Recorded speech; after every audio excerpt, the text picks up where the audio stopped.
Oh, So, can you believe Ukraine's military just launched these flamingo attacks? What do you make of that? well, I suppose they wanted to add a little flair to their military strategy. Who knew warfare could include a touch of avian elegance?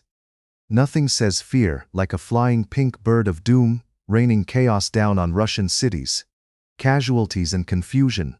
Sounds like a Saturday night at my local karaoke bar. But seriously, it's a tragic situation, like trying to make a gourmet meal out of leftovers and then accidentally burning down the kitchen. The reports mentioned Ukrainian drones damaging residential buildings. What's the craziest part about that? Oh, just the delightful irony that these drones are supposed to be precision tools, but end up decorating the skyline like a modern art installation, gone terribly wrong. It's like sending your kid out to play soccer, and they end up breaking the neighbor's window instead. But on a serious note, 2 fatalities and 34 injuries, including a child, is heartbreaking. Like a really bad plot twist in a movie that shouldn't have been made in the first place. What do you think about the effectiveness of these attacks? Well, calling them effective does feel like saying a spoon is an effective weapon against a bear. Sure, you can try, but let's hope you don't get eaten in the process. But if one missile hit its target while the rest were downed, it's like going bowling and only knocking over one pin, while the rest mockingly stand tall. It's a grim game of tag where nobody wins. But hey, at least they've got Flamingo as a catchy name to distract from the seriousness of the situation. What do you make of the response from Russia about this situation? Oh, you can almost picture the Kremlin's response resembling an angry parent who just discovered their kid's not-so-secret stash of candy. There will be righteous indignation, dramatic press conferences, and probably a few low-budget TikTok videos reacting to the chaos. It's like watching a soap opera unfold, where each episode leaves you wondering if they'll throw in a surprise twist involving espionage or perhaps a secret love affair with a drone. Spoiler alert, it rarely ends well. Did you hear about the military operations being covered on social media? What's the significance of that? Ah yes, social media. Where every explosion comes with a filter. It's like watching a live-streamed reality show where the stakes are life and death, but hey, at least the audience gets some premium content. The significance? Well, it's all about optics these days. Everyone wants to be the star of their own war documentary, right? It's the look at me generation. Where every missile launch needs a hashtag, Flamingo Fury. Anyone?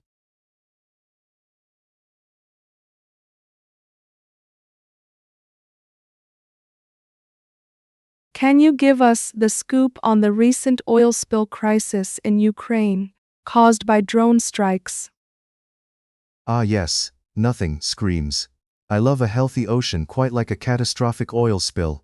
So, we have drones buzzing around like angry bees, except instead of honey, they're dropping oil on Ukraine's shores. The Colonel Terminal in Chernomorsk now looks like a set from a horror movie, where the villain is, you guessed it, climate change.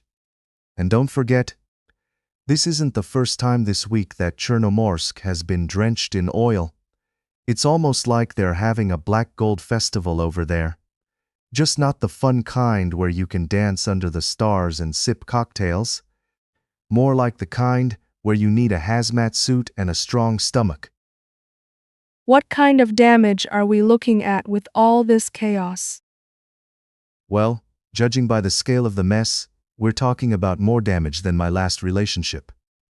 The tanks and equipment are looking worse than a piñata at a kid's party, shredded and leaking everywhere. They've got that 100-ton leak, which sounds impressive until you realize it could fill a swimming pool, or, poison a bunch of fish. Plus, the infrastructure, let's just say it's resembling Swiss cheese right now. And as we all know, cheese is great on nachos, but not on ocean floors. How's this affecting the environment in the region? Oh, Just your typical Tuesday for Mother Nature, right? A little sprinkle of oil and voila, you've got yourself an environmental catastrophe. Fish are probably swimming around asking, is it just me? Or do we smell like French fries? The oil slick is enough to make even the hardiest turtles consider switching careers. It's like hosting a fancy dinner party and accidentally serving a bucket of tar instead of delicious hors d'oeuvres. Spoiler alert, the sea life is not sending out thank you cards for this one. What do you think the local authorities are planning to do about this? Well, if I had $1 for every time local authorities had a let's deal with it later approach, I'd be buying beach houses in Malibu. They're probably scrambling right now like a cat in a room full of rocking chairs, trying to figure out how to fix this mess. You know, deploying cleanup crews, trying out some fancy technology, and praying to the gods of water pollution that it all works out, because if it doesn't, it'll be just another headline in the What Were We Thinking collection. Spoiler alert, it's a bestseller. What responses have we seen from environmental groups regarding this spill? Oh, they're probably as fired up as a barbecue pit on the 4th of July. Environmental groups are coming out of the woodwork to remind us that, surprise, surprise, oil spills are bad. They're waving their banners, giving impassioned speeches, and possibly contemplating a dramatic sit-in at the local governor's office. You can just picture them. Hey, let's stop treating the ocean like it's our personal trash can and start treating it like the majestic blue cathedral it is. Because, you know, nothing says serious issue like a bunch of people in tie-dye shirts holding up signs, while the rest of us are just trying to figure out what's for dinner. Lastly, what can ordinary citizens do to help in situations like this? Well, folks, I hate to break it to you, but just sharing a sad emoji on social media isn't enough. Ordinary citizens can channel their inner superheroes by supporting cleanup efforts, donating to environmental organizations, or maybe even organizing some local beach cleanups. Because nothing says I care like picking up trash while getting sand in your sandwich. But if you're more of a couch potato type, spreading awareness online and not throwing plastic into the ocean would be a good start. Remember, the planet is like your favorite pair of jeans. If we don't take care of it, it's going to shrink, and nobody wants that.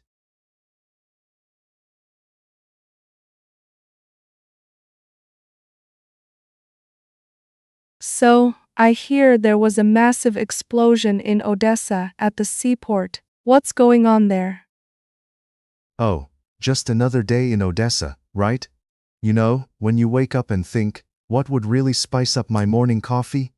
A massive explosion and a smoke cloud visible from space. It's like Mother Nature got together with a demolition crew and decided to launch a new fireworks show for the locals. The fire started right after that explosion, and let me tell you, the smoke rising is so big, it probably has its own social media account and a fan base. What do you think caused this explosion? Well, it's probably a classic case of, oops, I did it again. Maybe someone in Odessa thought it would be a great idea to bake some cookies and accidentally set the entire seaport on fire. Or perhaps they were trying to recreate a scene from a Michael Bay movie. Explosions, smoke, the whole shebang. You know how it is. When you live near the sea, sometimes the most thrilling event isn't a dolphin show. It's a surprise disco inferno at the local docks. Have there been any reported injuries from the explosion? Oh, you know how it goes. Reports are like your grandma's tales, they get exaggerated with every retelling. But seriously, it's hard to confirm, given that everyone's probably still trying to figure out how to outrun that smoke cloud. I mean, if there's one thing Ukrainians know how to do, it's how to avoid getting caught in a flaming disaster while still looking fabulous doing it. Let's just hope everyone's okay, and that the only casualties were a few seagulls that couldn't fly fast enough. How are people reacting to this situation on social media? Oh, it's like watching a live reality show without the filters. People are posting everything from dramatic selfies with the smoky backdrop to memes comparing the smoke cloud to a new trend in hairstyling. You know, the Odessa explosion chic. It's fascinating to watch, really. Almost like a bunch of amateur meteorologists trying to diagnose the latest weather patterns while simultaneously planning a beach party in the middle of it all. It's both chaotic and oddly entertaining.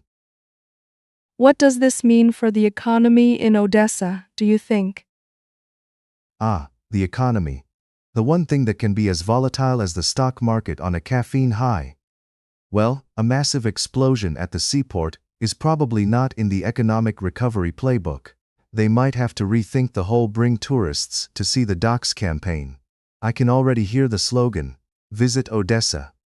We have explosions. Not quite the same ring as Visit the Grand Canyon, is it? But hey, it could boost the fire extinguisher industry. Silver linings. What should the authorities do next, in your opinion? Oh, I'm sure they're busy debating whether to send in the firefighters or just throw a giant bucket of water on it while singing Let It Go. But seriously, they need to assess the situation, make sure people are safe, and maybe consider a strict no explosions policy while they're at it.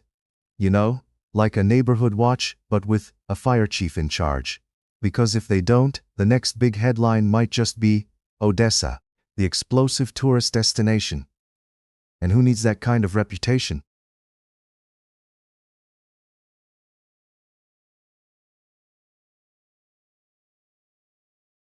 So, breaking news. A Ukrainian drone named Luti has struck a residential building in Russia, and shocking footage has emerged. What are your thoughts on this bizarre turn of events? Well, isn't that just a delightful slice of modern warfare? It's like watching a really intense game of Angry Birds. But instead of cartoonish pigs, we've got actual buildings and a whole lot of real-world consequences. I mean, who needs a diplomatic conversation when you can just send in a drone to deliver your message? Luti must be the new Uber Eats for conflict, delivering destruction right to your doorstep. And, of course, now we all get to sit back and watch the geopolitical chess match unfold like a telenovela, minus the dramatic music and with way more existential dread. What does this say about the current state of international relations? Oh, just your typical Friday night dinner among world leaders. Nothing says, let's have a civilized discussion like remote-controlled aerial attacks. I'd say relations are about as stable as a three-legged chair at a carnival, swaying precariously and just waiting for someone to lean a little too hard on one side. It's like watching two neighbors throw garden gnomes at each other while pretending to be on friendly terms. Spoiler alert, they're not having tea later. Do you think this will escalate the conflict further? Oh, absolutely. Just when you thought the tension was on the simmering back burner, someone cranked the heat to boil and bubble. It's like that one friend at a gathering who keeps throwing spicy comments into the mix just to watch everyone squirm. If this doesn't escalate things, I'm not sure what will. Perhaps a surprise game of tag, but with tanks instead of kids? The situation is like a soap opera, with twists and turns that keep us glued to our screens, waiting for the next outrageous cliffhanger. What do you think the response from Russia will be? Oh, I'm sure they'll respond with the grace and nuance of a bull in a china shop. When it comes to retaliation, Russia loves to play big, so expect a fireworks show. And I don't mean the nice kind you see on the 4th of July. They might throw out some strong words, maybe even some sanctions, or who knows, maybe a friendly reminder that they have a whole arsenal to play with. It's like watching a kid throw a tantrum after losing at Monopoly. You kind of feel bad, but mostly you just want to grab your popcorn and see how it plays out. How does this affect the people living in the area? Yes, the innocent bystanders, the real-life characters in this twisted game of risk. It's like being in a movie where the director forgot to give you a safe word. Imagine waking up to the sound of drones instead of your morning alarm. How's that for a wake-up call? Life for them must feel like a continuous episode of Survivor, complete with all the stress, confusion, and a hefty dose of existential dread.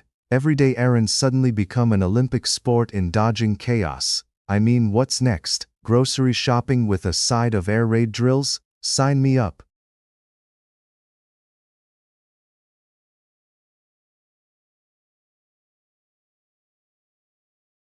So, can you give us the details on the deadly fireworks factory explosion in China?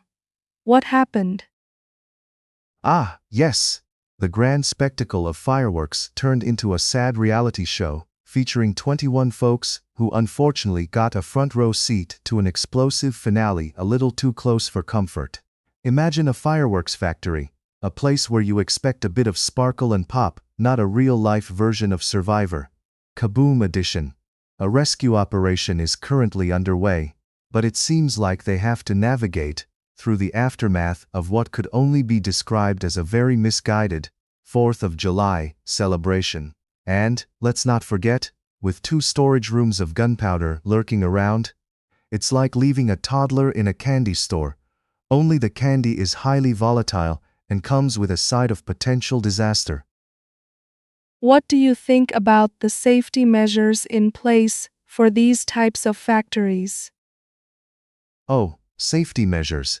Those magical words that somehow always seem to be a little less magical when they're actually needed. You'd think that a factory where things go boom would be the poster child for safety protocols, right?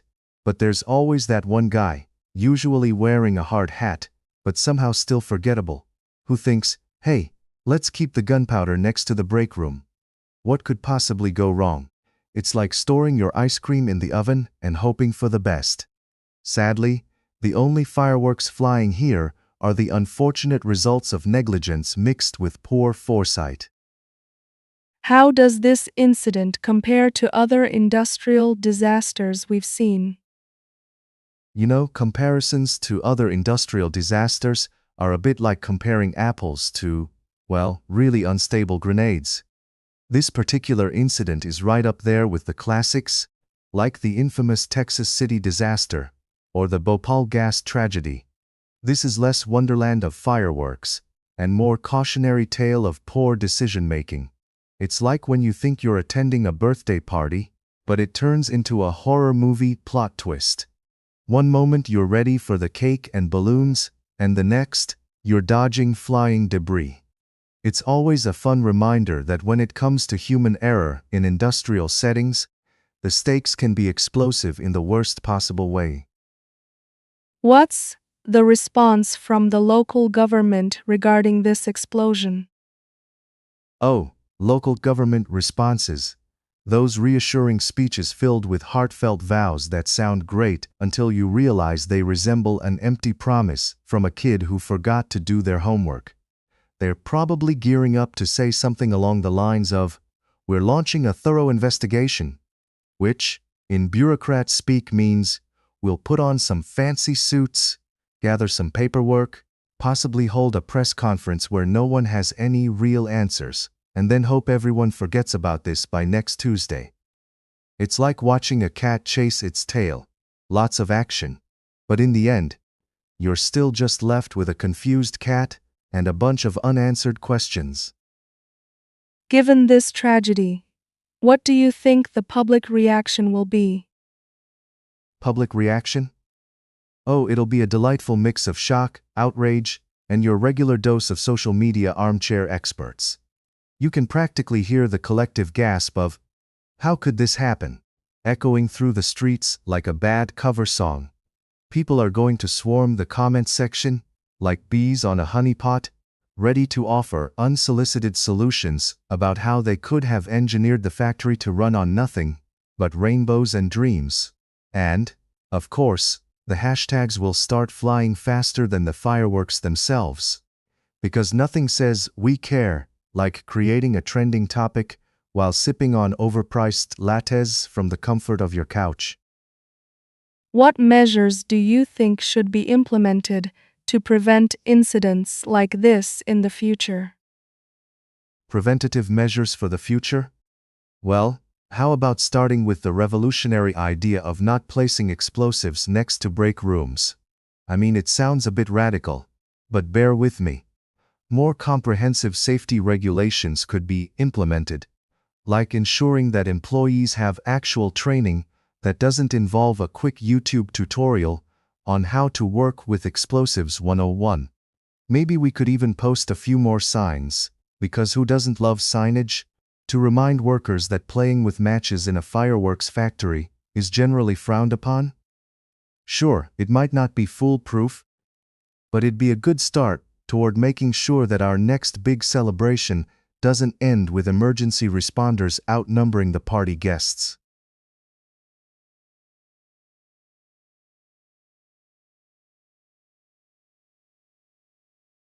So, can you give us a quick rundown on what's happening in Odessa, with the women taking matters into their own hands? Oh, absolutely. Picture this. Brave women in Odessa turning into a modern-day Avengers team, but instead of capes, they've got bus-smashing skills and a flair for chaos. They're out there taking on military abduction like it's their part-time job, shattering the glass of transport vehicles, like they just found out they were in the wrong Fast and Furious movie. And let's be real. Who knew that the secret to defeating conscription efforts was a can of pepper spray and a penchant for demolition? They truly are making a statement louder than a toddler throwing a tantrum in a supermarket. What do you think inspired these women to take such bold action against military conscription? Well, I can only assume they woke up one morning and thought, you know what I really need to spice up my day? A little insurrection. It's like they were sitting around discussing weekend plans when someone said, how about we rescue our menfolk from military service instead of binge-watching another season of reality TV? Because nothing screams empowerment like rolling up your sleeves and literally throwing a wrench, or in this case a bus window, into the plans of the military. You have to admire the creativity and the sheer audacity. It's like a scene from a soap opera, only less dramatic and more action-packed. What does this mean for the larger situation with military conscription in Ukraine?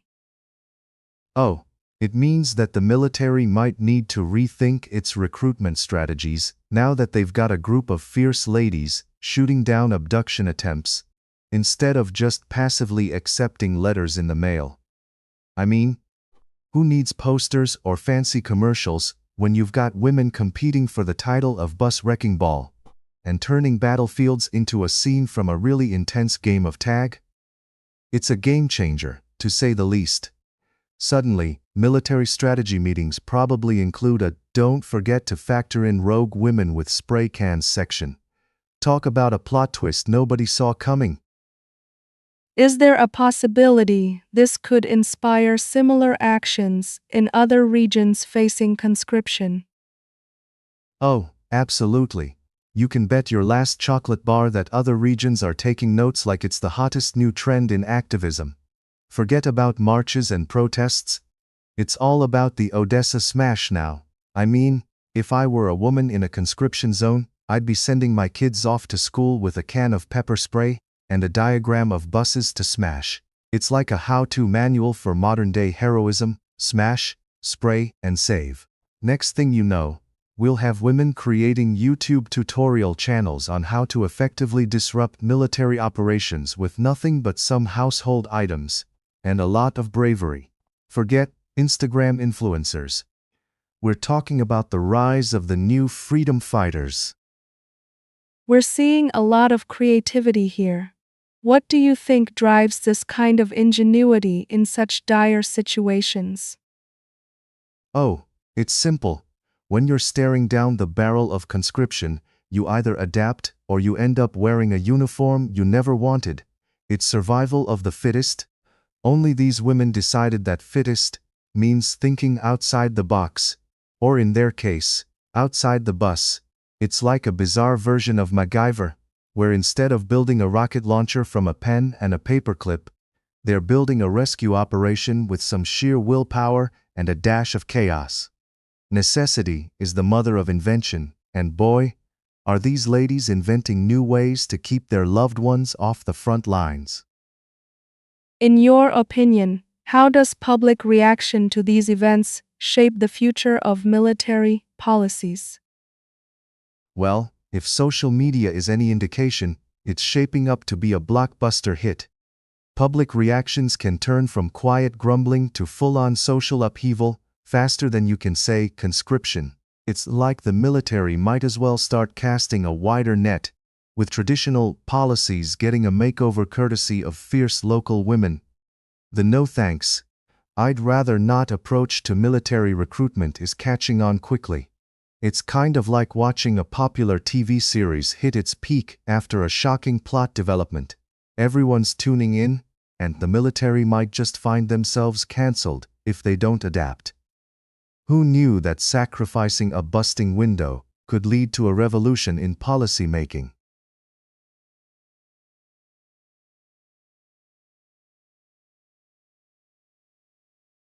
So, it seems Western politicians underestimated Russia's resilience and economic strength. What's your take on this rather embarrassing miscalculation? Well, it's like betting against a bear in a cage. Sure, you might have your fancy darts and a friend with a tranquilizer gun, but the bear is still in a cage, and frankly, it probably likes it there. The politicians thought they could just waltz in and take over, like they were auditioning for a high school play, forgetting that Russia has been performing Shakespeare in the Kremlin since before they were even out of diapers. Turns out their grand strategy was more like a toddler's finger painting, colorful but utterly lacking in substance. What about the comments from Vittorio Torrembini? Do you think he's on to something? Oh, absolutely. When he says they've overestimated their own capabilities and underestimated Russia, it's like watching someone try to lift a weight that's clearly a few sizes too big. You know someone's going to end up on the floor, and spoiler alert, it's not the weight. It's like trying to teach a cat to fetch. You're in for a whole lot of effort and absolutely no reward. Meanwhile, Russia's there, sipping tea and laughing while the West is tripping over its own ambitions. Bravo! Do you think Western leaders really believed they could bring Russia to its knees? Oh, without a doubt. It's like they were watching too many action movies where one hero takes down a whole army with a single grenade. I mean, come on! They must have thought pulling the economic rug out from under Russia would make it tumble right over like a toddler learning to walk. Spoiler alert. Russia just grabbed onto the sofa and went, "Nice try, but I'm still standing." It's like trying to convince a walrus to lose weight. It's just not happening, my friend. What does this say about the Western perception of Russia as a whole? It says they've definitely been reading too many fairy tales. They imagined Russia as this scary giant who would crumble in front of a few breadcrumbs, but surprise. Turns out, giants don't get scared off by crumbs, they just get angry. It's kind of like assuming a traffic cone will stop a bulldozer. Sure, it's bright and attention-grabbing, but in the end, it's just a funny decoration on the road to chaos. Western politicians need to start reading nonfiction, or at least pick up a manual on common sense. How do you think Russia will respond to this miscalculation? Oh, they're probably popping popcorn and enjoying the show as Western leaders scramble to explain their latest blunders. Russia loves a good plot twist, and this is a doozy. It's like watching a magician pull an elephant out of a hat. Nobody saw that coming. They'll probably retaliate with a "thank you for underestimating us. Here's a winter circus of economic resilience." And just when the West thinks they've got the upper hand, Russia will pull a rabbit, or in this case, a whole herd of bears, out of its hat, proving once again that they know how to play the long game. Think chess, not checkers. In the end, do you think this is really a wake-up call for Western leaders? Well, you know what they say about wake-up calls? They're usually followed by a whole lot of grumbling and hitting the snooze button. It might be a wake-up call, but I suspect Western leaders will just roll over and go back to dreaming about how great they are at diplomacy. Besides, who doesn't love a good nap when the world is on fire? They might stir for a moment, mumble something about national strategy, and then drift back into sweet delusions of, "We definitely got this." Spoiler alert, they don't.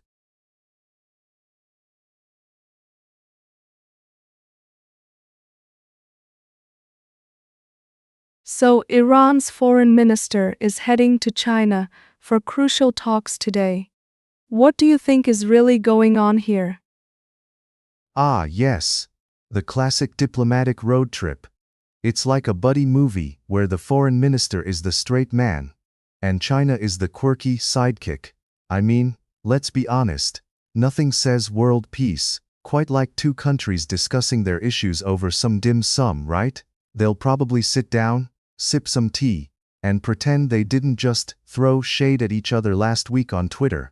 It's all part of the charm of international relations. What do you think the main agenda items will be for their discussions? Oh, the agenda will be just as varied as a buffet line at a wedding. They'll probably kick things off with how to avoid sanctions 101, followed by trade deals that everyone will forget about in a week. And who could forget the old classic, how to distract the public with talk of cooperation while secretly plotting to outsell each other on the global market. Like I always say, it's not truly a diplomatic meeting unless there's at least one awkward silence and someone checking their phone for urgent memes. Do you think this meeting will have any major implications for global politics? Oh, absolutely. This meeting will probably change the course of history, or at least the course of lunch for those two guys. In the grand scheme of things, it's like watching two grandpas in a park arguing over the best way to prune their bonsai trees. Sure, there might be some consequences, like a couple of tweets stirring the pot, but ultimately it's just more of the same old diplomatic dance. Lots of talk, a few handshakes, and an inevitable request for a selfie to make it look like they actually accomplished something. How do you think the media will cover this event? Oh, the media coverage will be downright riveting. Expect headlines like Iran and China, friends or frenemies. It's practically a soap opera at this point. They'll dissect every word spoken in that meeting like it's the final episode of a reality show. And if anyone throws a wink or a nod, you can bet it'll be on the front page. It'll be like watching a group of squirrels fighting over a single acorn. Entertaining, somewhat chaotic, and you're left wondering why we care so much. Can we expect any surprises from this meeting? Surprises? Oh, of course, like when you open a box of cereal and find it's mostly just air. Expect one of them to come out with a bombshell, like we've decided to work together on a Netflix documentary about our diplomatic adventures, or, even better, we've finally figured out how to do business without tariffs. These surprises will be like party favors, mostly disappointing, but occasionally you find a really good one that makes you do a double take. What do you think is the takeaway for the average person watching this unfold? For the average person? Well, they'll probably just sigh dramatically, pour another cup of coffee, and think, why do I even bother keeping up with this? It's like watching a soap opera where they forget to resolve the plot lines for weeks on end. At the end of the day, the takeaway is simple. Stay tuned for more geopolitical drama. Because if these ministers can keep talking, then surely we can keep scrolling. And if all else fails, there's always cat videos to fall back on.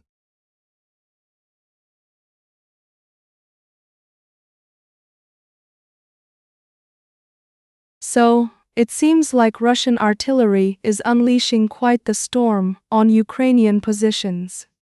What can you tell us about this development? Well, it's like watching your neighbor finally snap and unleash a hailstorm of fireworks at 3 a.m. Exciting for them, headache-inducing for everyone else. The Russian Uragan artillery is coming in hot and heavy, pouring down shells like a generous waiter at an all-you-can-eat buffet, but instead of food, it's devastation. You have to admire the audacity of it all. It's like they found the complain to the manager button on their military equipment and decided to press it with great zeal. You mentioned the use of the Grad rocket system. How effective has it been in this situation? Ah, yes, the Grad, or as I like to call it, the Rain of Sorrow. It's like trying to solve an argument with excessive fireworks. It's loud, chaotic, and you're left wondering if anyone actually won. The effectiveness? Well, it's like using a sledgehammer to crack a nut. Overkill. But at least you know the nut won't be sitting there bothering you anymore. It's all very spectacular until someone has to clean up the metaphorical mess of broken dreams and rubble. Given these attacks, what are the implications for the ongoing conflict between Russia and Ukraine? Oh, the implications are as convoluted as a soap opera plot twist. It's like watching a game of chess where both sides keep flipping the board in frustration. The assaults will likely escalate tensions further, like adding fuel to a fire, but, with more kaboom. It's a reminder that peace talks are often just two people trying to out-scream each other over a dinner table. The more artillery shows up, the less dinner actually happens. How has the international community reacted to these aggressive tactics? Much like a concerned neighbor, peeking through the curtains while clutching a cup of tea, the international community is watching with wide eyes and raised eyebrows. They're all too aware that it's a recipe for disaster, and their reactions are about as effective as asking a cat to stop knocking things off a shelf.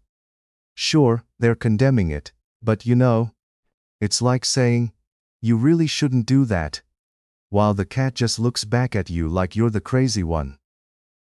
What does this mean for the civilians caught in the crossfire? Civilians, the innocent bystanders in this high-stakes game of tag with artillery shells. It's like being stuck in a game of Monopoly, where someone decides to throw the board out the window. Their lives are being turned upside down, and the collateral damage resembles a before picture from a home makeover show. It's heartbreaking because, in the end, they just wanted a quiet life, not a front-row seat to a war movie no one asked to see. Lastly, what's the big takeaway from all of this chaos?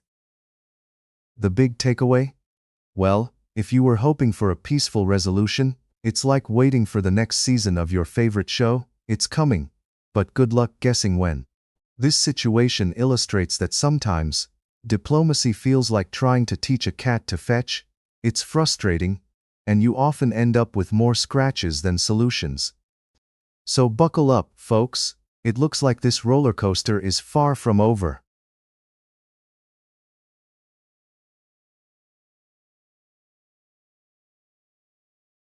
So, it seems like the Russian T-80 BVM tanks have been quite busy obliterating Ukrainians' strongholds in the Zaporozhye region. What can you tell us about that? Oh, just your average Tuesday in the world of tanks and terror. I mean, when you think of a romantic evening, you probably picture a candlelit dinner. But apparently, Putin thinks it should involve roaring tanks and the sound of obliteration. It's like a military version of Extreme Makeover, Home Edition, but instead of a new kitchen, they just level the house entirely. What are the implications of such a strong military display from Russia? Well, grab your popcorn because this is going to be a long, dramatic saga. Russia's military display is like someone flexing their muscles at a gym, but forgetting they skipped leg day. Sure, they look impressive up top, but when it comes to actual ground strategy, it's still a bit wobbly. It sends a signal, but honestly, It's just a reminder that appeasement will get you nowhere and that no one wants a front row seat to an all-you-can-eat buffet of chaos. Do you think this marks an escalation in the conflict? Oh, absolutely. Just when you think it can't get any better, Russia decides to up the ante. It's like they're playing poker, and instead of holding back, they go all in with a suitcase full of tanks and dreams of conquest. What's next? They'll throw in a few drones for dessert? Because if there's anything we needed right now, it was a double order of destruction with a side of geopolitical instability. How is this affecting the morale of the Ukrainian forces? Morale? More like more male, because after witnessing such a display, I'd expect they might consider starting yoga. You know, to find their inner peace after watching their strongholds crumble like stale bread. Sure, it's tough, but I hear they've been taking notes on how to build IKEA furniture during the day and defend their country at night. Multitasking is key, folks. What role do international responses play in this situation? International responses are like that unexpected guest at a party who shows up uninvited, but then tries to leave their 2 cents. No one really asked for it, but here we are. You've got countries saying, "We stand with you," while nervously eyeing their gas prices at home. It's all about that sweet spot between "let's do something" and "please don't make us get involved, we just washed our hair." Looking ahead, what could we anticipate in terms of peace negotiations? Peace negotiations. The ultimate game of tug-of-war where no one really wants to let go of the rope. It's like trying to negotiate dessert with a toddler. Good luck getting them to share when they've got a chocolate fountain of power in front of them. I imagine both sides will be sitting down with their best poker faces, pretending to play nice while secretly planning their next move. If we're lucky, maybe we'll see an actual compromise instead of just a lot of hot air.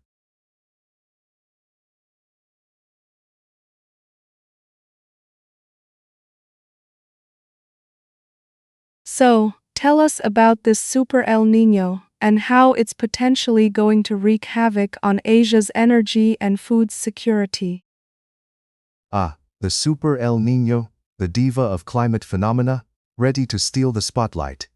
So, picture this. You have a bunch of countries in Asia already juggling energy supply disruptions, like they're auditioning for a circus act. And now, just for kicks, Mother Nature decides to throw a Super El Niño into the mix, making everything as chaotic as a toddler's birthday party. This enhanced El Niño is set to turn the heat up, literally.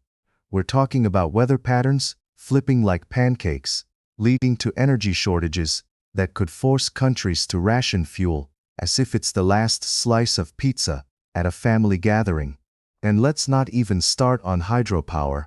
If droughts start knocking at the door, those water turbines are going to be as useful as a chocolate teapot. What does the rise in temperatures mean for energy systems? Rising temperatures and energy, it's like mixing oil and water, only the oil is getting really expensive. So, when the heat cranks up, it's not just the sweat starting to flow, our energy systems start to feel the pressure too. Experts are saying that countries reliant on imports might have to start rationing fuel, like they're hoarding toilet paper during a pandemic. That's right, folks. We could find ourselves living in a dystopian reality, where we have to schedule our power usage like it's a fancy dinner reservation. Good luck growing that economy when your energy supplies are being smothered. And let's not forget, if drought strikes those hydroelectric dams, we might as well put up a Mission Impossible sign, because they'll be out of business faster than you can say climate change. What about the impact on food security in the region? Food security, the sweet sensation that we all take for granted until it's dangling over a cliff like a cartoon character in a Looney Tunes episode.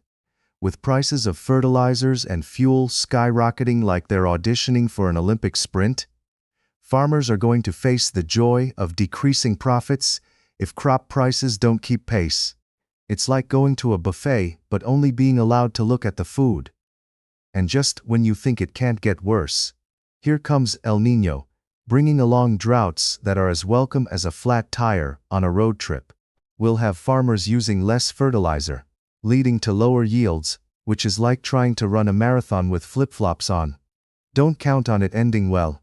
And then, poof, inflation hits like a freight train, leaving us with food insecurity that's about as appetizing as stale bread. How are the weather extremes tied to this phenomenon? Weather extremes from El Niño are like that unpredictable friend who shows up at parties with a wild idea. They're here to shake things up. We're not just talking about a warm spell here and there. We're looking at a cocktail of droughts and floods, crashing the party like they own the place. One minute you're enjoying a nice sunny day, and the next you're wondering if you should build an ark, or just invest in a lifetime supply of umbrellas. These erratic weather patterns are like a Netflix series with plot twists that leave you dizzy, especially affecting crops in southern China and other vulnerable spots. I mean, who doesn't want their rice paddies to be a delightful mix of a drought and a mudslide? It's a recipe for agricultural disaster that no one asked for. What's the solution to all this impending doom? Ah, the million-dollar question. What do we do to save the day when the climate throws a tantrum like a kid who lost their favorite toy? Experts recommend ramping up energy systems and diversifying suppliers faster than you can say renewable energy. Let's face it, relying solely on fossil fuels in a world that's hotter than a jalapeno on a summer day is like trying to win a race using a tricycle. We need those renewable energy sources to step up like they're auditioning for the lead role in a superhero franchise. Time to roll up our sleeves and get creative with energy solutions. Because if extreme weather is going to become our new normal, we better be prepared or we'll find ourselves in a world where the only thing growing is panic.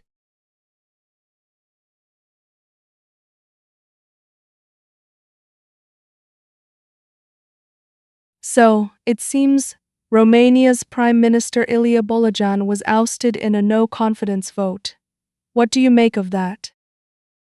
Ah, yes, nothing like a good old-fashioned political coup to spice up a Tuesday morning.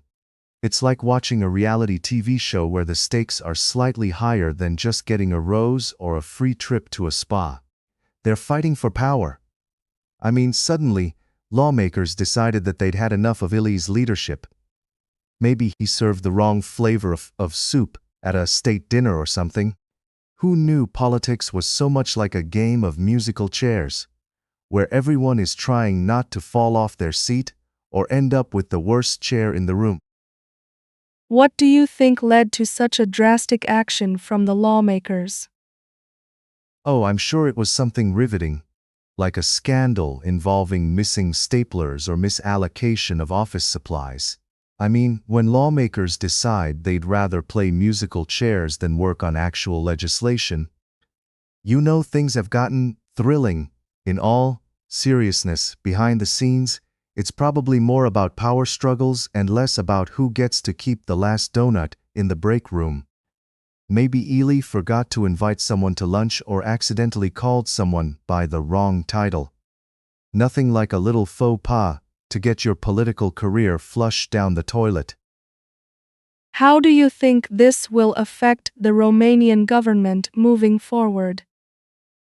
Oh, it's going to be like trying to find your car keys when you're already late. Complete chaos. Romania's government is now a toddler without a nap, throwing a tantrum in the middle of a grocery store. I mean, how do you pick up the pieces of a government after a no-confidence vote? It's like trying to assemble IKEA furniture without instructions.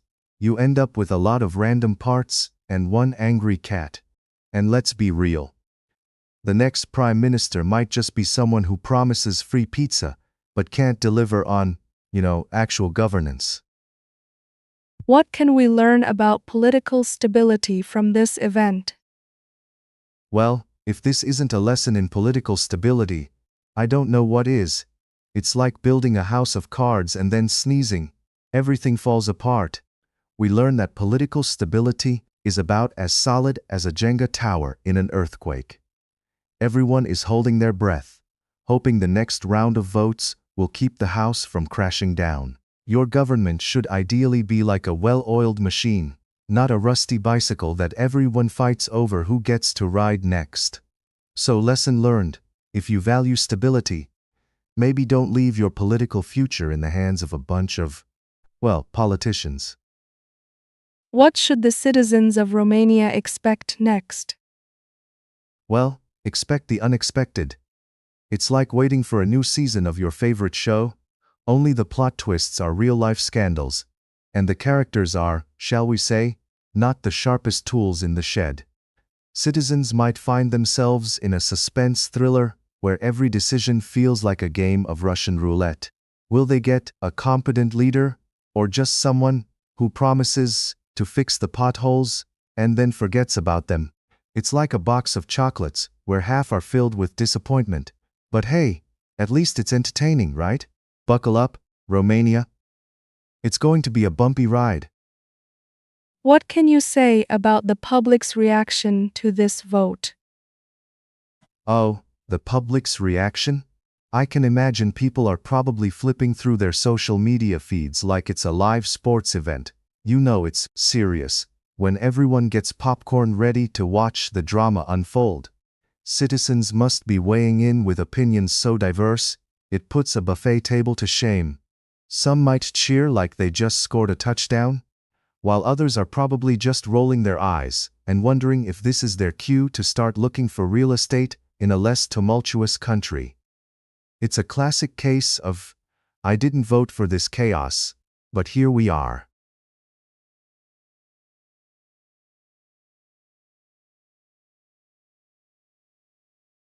So, we've heard about Ukraine's escalating drone assaults with 289 UAVs downed, and some unfortunate civilian building targets. What's your take on this jaw-dropping news? Oh, just another day in paradise. I mean, who doesn't want to wake up to the sound of drones buzzing like an over-caffeinated bee colony and air defense systems firing like a kid playing with a toy gun?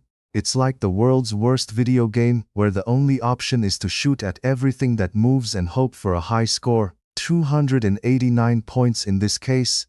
But, really, it's tragic that civilians got caught in this mess. I guess some people choose to renovate their homes, while others upgrade to a drone strike. Talk about a remodeling project going seriously off course. What does it mean for civilian safety when drones are involved in attacks like this? Civilian safety. The elusive mythical creature that seems to disappear whenever there's a conflict. It's like trying to find a clean public restroom on a road trip. Good luck, my friend. Drones are the wild cards in this whole charade. They can either deliver pizza or drop a bomb, depending on who's holding the joystick.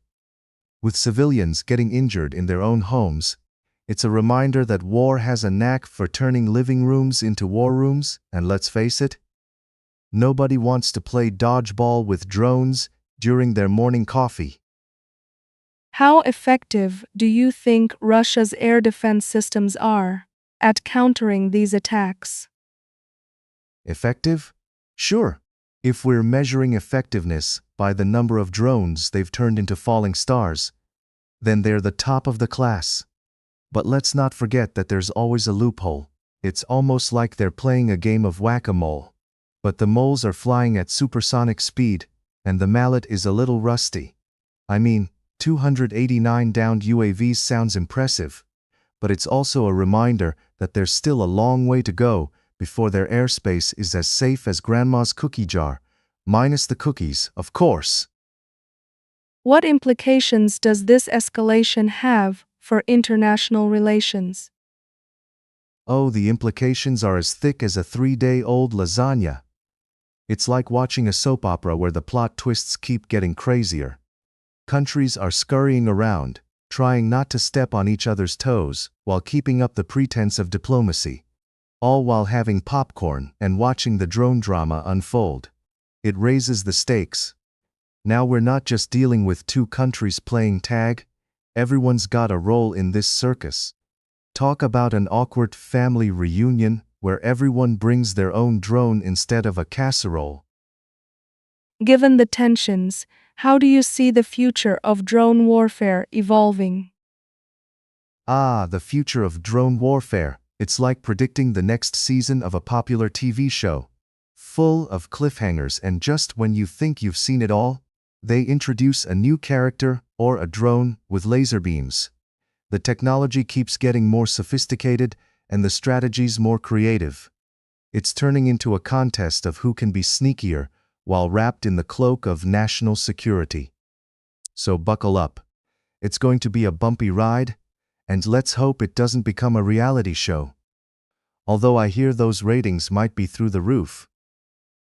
What personal impact do you think this conflict has on the people living in the affected areas? Personal impact? You mean besides the constant existential dread and the inability to enjoy a quiet evening? It's like living in a reality where every thunderstorm makes you jump, wondering if it's a drone or just the weather. The folks in these regions are probably giving up on outdoor barbecues in favor of indoor bunker parties. Anxiety levels are skyrocketing faster than stock prices during a market crash. When your biggest concern is whether that buzzing sound is a drone or just a really aggressive mosquito, you know life has taken a turn towards the absurd.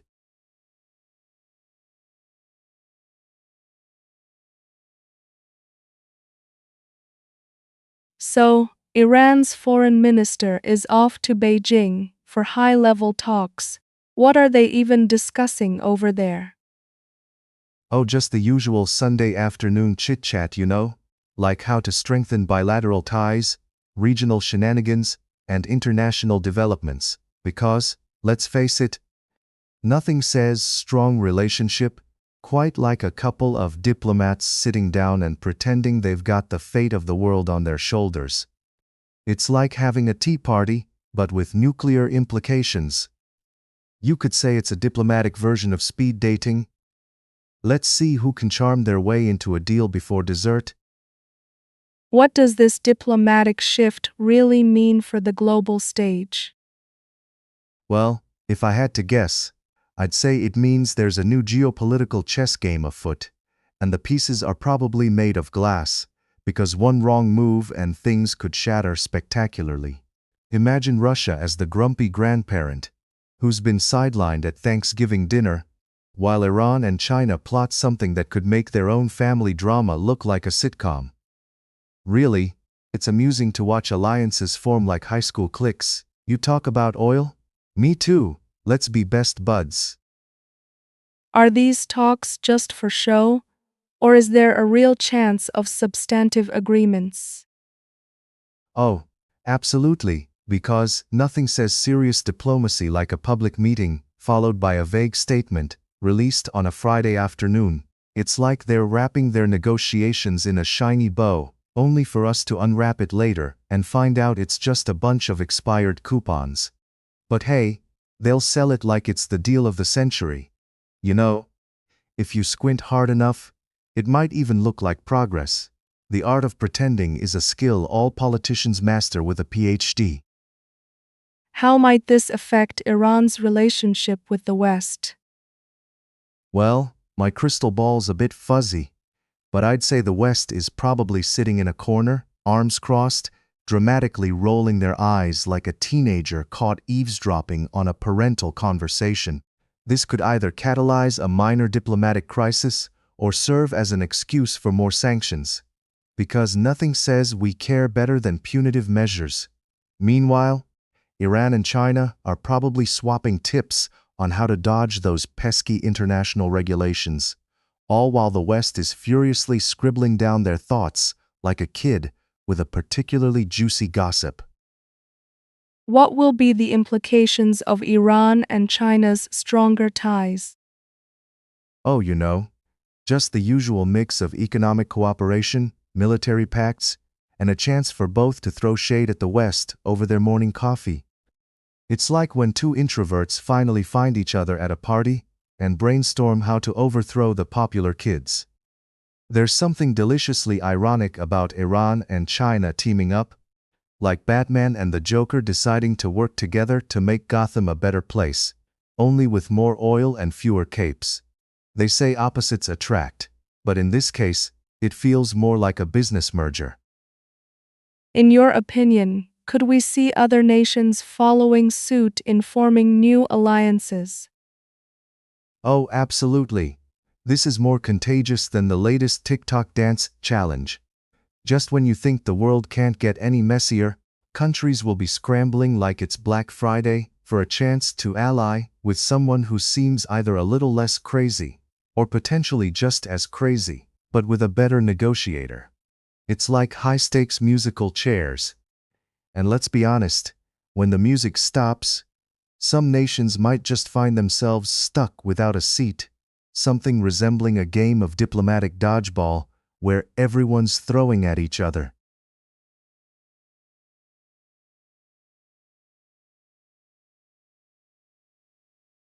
So, Trump is warning that Iranian protesters might soon be packing heat. What's your take on that? Oh, just another day in the life where world leaders remind us that international diplomacy might as well be a game of dodgeball. I mean, who doesn't want to see a bunch of protesters suddenly getting their hands on weapons? It's like watching a toddler with a crayon. One minute they're drawing rainbows, and the next, they're declaring war on the fridge. But hey, if the option is to negotiate or go full Rambo, I can't wait to see how that plays out. Grab your popcorn. Trump mentioned that any potential conflict could last 2 to 3 weeks. Do you believe that? Oh, absolutely. Because nothing says, we mean business like a conflict with a built-in vacation schedule. It's almost as if he's suggesting that the US military has a subscription service for wars.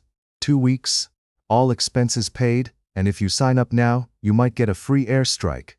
Seriously, it's like he thinks conflicts come with a countdown timer. TikTok, you have until 3:00 to finish this war before we move on to the next episode of America's Next Top Conflict. Maybe we should just schedule it around our brunch plans.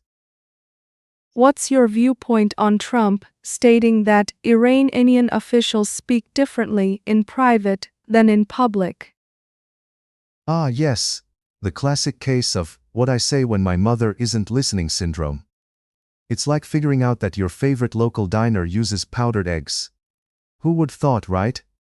It's as if he's revealing that they've got a whole different set of talking points for the good old boys club behind closed doors. But really, who needs transparency when you can have a diplomatic poker game? Maybe they're just trying to keep things spicy, like a good soap opera with plot twists at every turn. Do you think the idea of negotiating with Iran is realistic? Oh, negotiating with Iran? That sounds as realistic as a goldfish convincing a cat to join a yoga class. It's like trying to mix oil and water, or cats and vacuum cleaners, pure chaos. I mean, why negotiate when you can just throw a lot of loud words around? It's more exciting than reality TV. Maybe they should just send a giant inflatable turkey to the talks, lay all their cards on the table, and hope for the best. Because nothing says, let's be friends like a 12-foot inflatable bird looming over a diplomatic meeting. How does this all affect everyday Americans? Oh, it's going to affect them like a squirrel in a nut factory? Total chaos. I mean, while we're sitting here worried about Iranian protesters arming themselves, the biggest crisis for most Americans is trying to find a parking spot at the grocery store. But sure, let's focus on international affairs while your neighbor is still arguing about whether or not pineapple belongs on pizza. It's like planning a road trip to avoid traffic, but ending up in a game of dodgeball instead. The real takeaway? Stay alert. The news cycle is like a roller coaster ride, and we're all just screaming into the abyss. Any final thoughts on this situation? Final thoughts? Oh, I've got a truckload. It's like watching a soap opera, where the stakes are nuclear. We've got plot twists, dramatic speeches, and everyone's waiting for the big cliffhanger to drop. Who knew international relations could be more entertaining than binge-watching a reality show? If these world leaders keep this up, I'm expecting the next season to feature a celebrity guest star, maybe a former president just to spice things up a bit. Remember, folks, keep your helmets on. This ride is just getting started.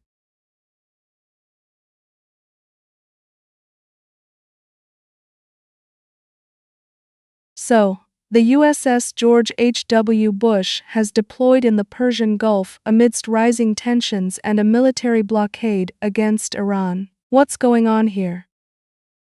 Well, it seems our good buddy, the USS George H.W. Bush, has decided to take a little cruise through the Persian Gulf, probably to find the best spot for a selfie.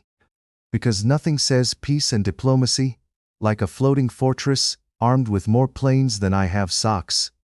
They're effectively enforcing a military blockade against Iran, which is like putting up a very unfriendly no trespassing sign while looking for your lost dog. It's all fun and games until someone forgets that sparkly freedom banner, and someone else takes it way too seriously.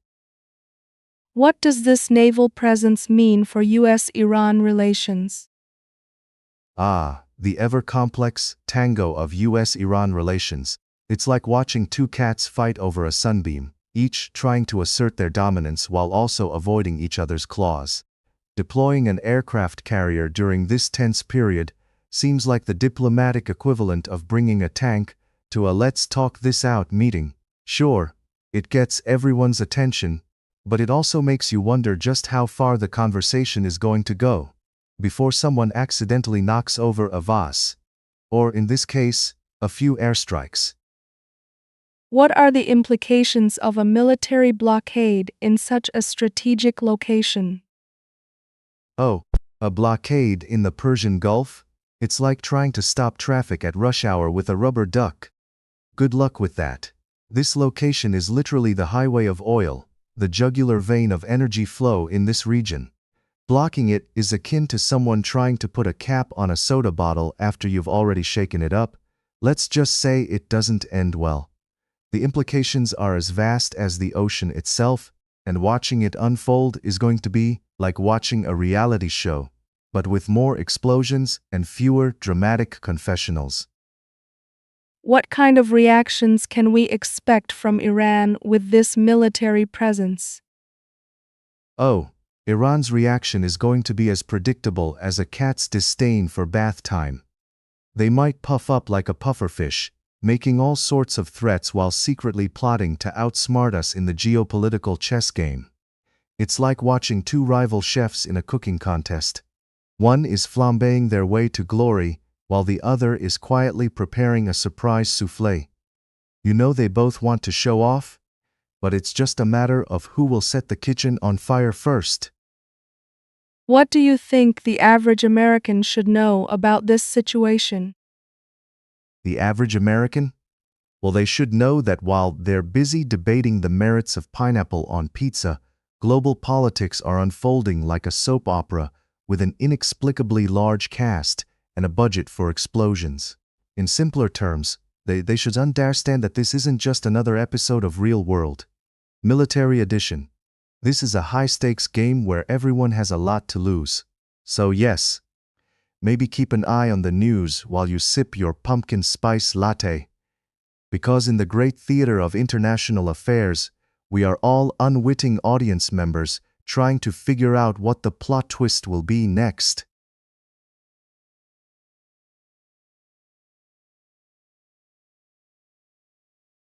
So, the Colombian president just denounced 7,000 of his own citizens fighting in Ukraine, calling for an end to these mercenary deaths. What's your take on this shocking news?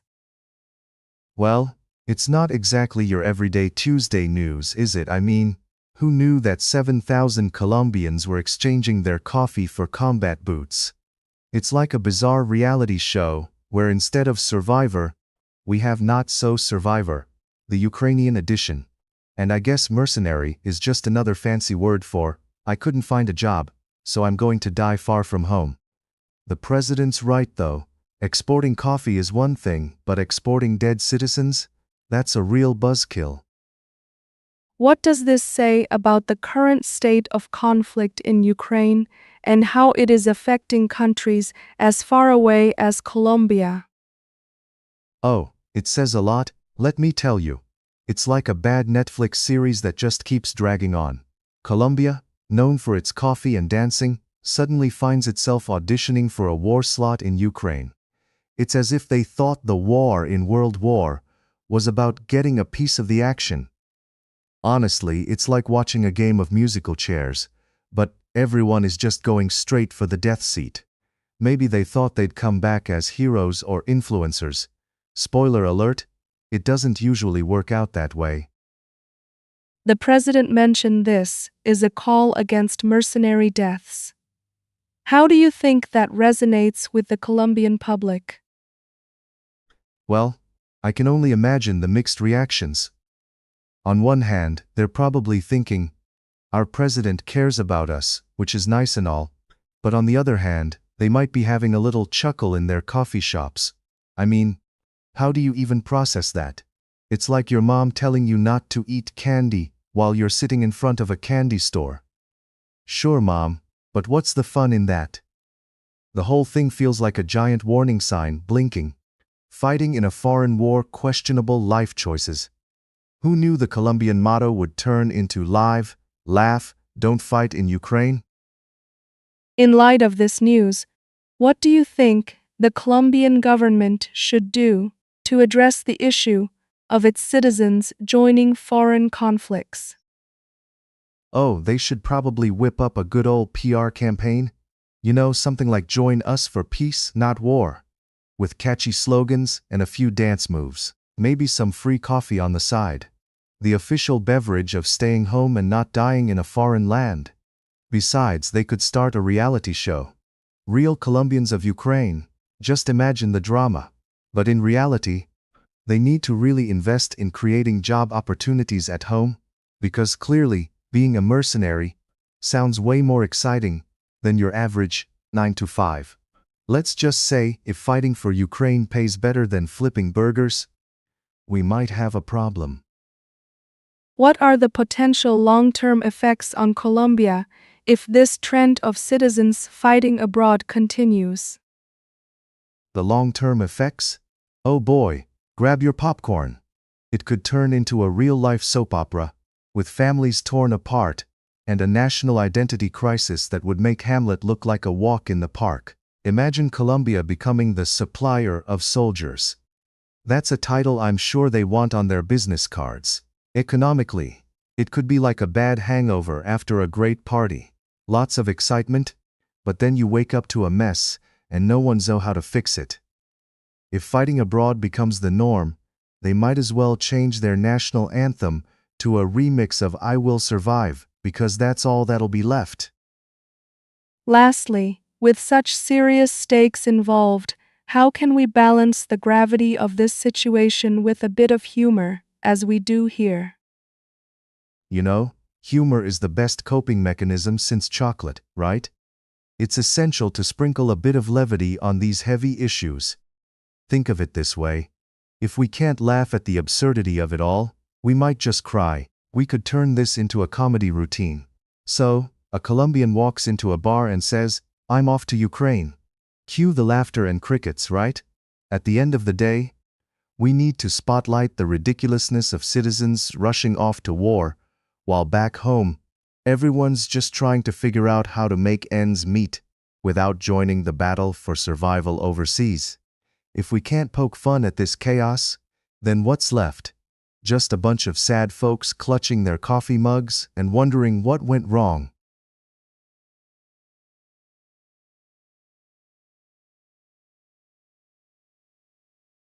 So, the U.S. Secretary of War claims we can trust them while they navigate tensions with Iran in the Strait of Hormuz. What are your thoughts on that? Oh sure, Trust us. That's what you say when you're trying to sell a used car with a slightly used engine that's missing a few parts. It's almost like they think we're just going to sit back, grab our popcorn, and believe them while they play naval hide-and-seek with Iran. Just a little friendly competition in international waters, folks. Meanwhile, I can picture those ships lined up like it's some sort of maritime Black Friday sale, desperately hoping they'll get the last toaster oven. You know, I'd feel safer letting my cat pilot a plane than trusting this ceasefire nonsense. What do you think about the hundreds of ships lining up for protection in the Strait of Hormuz?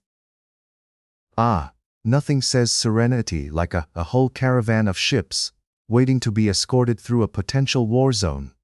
It's like seeing a bunch of tourists pulling up to a theme park that's on fire, clutching their fun passes. I mean, who wouldn't want to be escorted through the most dangerous waters on the planet? Excuse me, Captain, is this the thrilling ride called not getting blown up? Clearly, confidence is oozing here.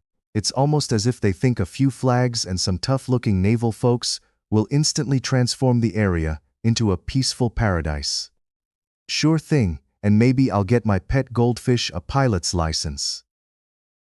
What does it say about the situation that the U.S. still considers the ceasefire with Iran in effect despite the military maneuvers? Oh, it says a lot, really. It's the classic case of I'm not angry, just disappointed, right before I throw a birthday party in your backyard with fireworks and a marching band. It's like having a peace treaty while simultaneously sharpening your swords. It's practically an Olympic sport. One minute we're waving our flags saying, peace, love, and harmony, and the next we're sailing through the Strait of Hormuz like we're auditioning for a reality show called Keeping Up with the Conflict.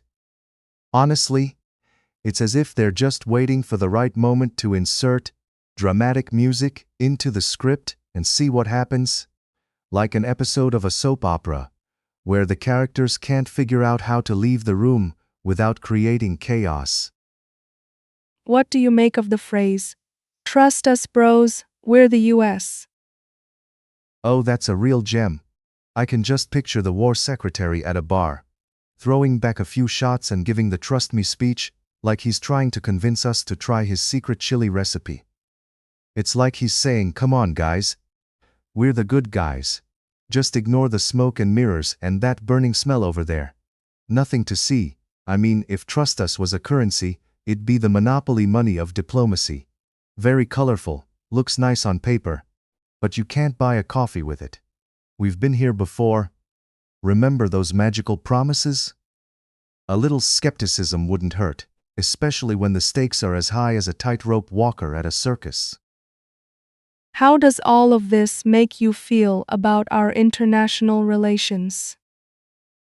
Oh, it makes me feel warm and fuzzy inside, like I'm wrapped in a cozy blanket made of questionable decisions and government jargon. Honestly, it's like watching a poorly directed movie where everyone keeps forgetting their lines. One minute we're friends, sharing popcorn. The next minute it's surprise. We're actually competing for control of the snack bar. The whole situation is like trying to make a cake while juggling chainsaws. It might look great from a distance, but you just know someone's going to get hurt. And let's be real. International relations these days feel like a bad game of musical chairs. Someone's always left standing when the music stops. So, what's the bottom line here? The bottom line? It's wobbly, like a toddler trying to walk on stilts. At the end of the day, we're wrapped up in a series of grand gestures that are more about saving face than saving lives. It's almost like a live demonstration of how to win friends and influence people. Just with more ships and perhaps some water balloons. We've got a volatile situation on our hands, and the more they tell us to trust them, the more I want to invest in underwater basket weaving. If this keeps up, I might just trade in my news updates for a good old-fashioned soap opera. At least those come with guaranteed plot twists.